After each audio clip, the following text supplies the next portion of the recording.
রাত তখন ঠিক 2টা 33 মিনিট। প্রতিদিনের মতোই রুদ্র কম্পিউটার স্ক্রিনের সামনে বসে কাজ করছিল। হঠাৎ মনটা অস্থির লাগতে শুরু করলো। ঘরের কোণ থেকে যেন ফিসফিস আওয়াজ আসছে। সে তাকিয়ে দেখল আয়নাটা একটু কাঁপছে, বাতাস নেই, জানালাও বন্ধ। তাহলে রুদ্র ধীরে ধীরে আয়নার কাছে গেল।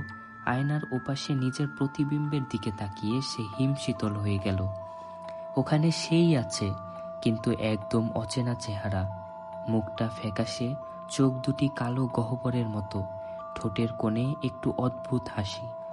আয়নার ভেতরে রুদ্র বলে উঠল, তুমি কি কখনো ভেবেছ আয়নার ওপাশেও কেউ থাকে? রুদ্র আঁতকে উঠল। আয়নার রুদ্র কথা বলছে।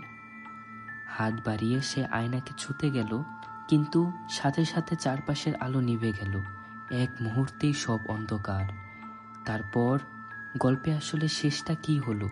রুদ্র কি আয়নার ভেতরে চলে গেল, নাকি ওর প্রতিবিম্ব বাইরে বেরিয়ে এলো, নাকি সবই তার মনের ভুল ছিল? কেউ যদি জেনে থাকেন তাহলে কমেন্ট করুন।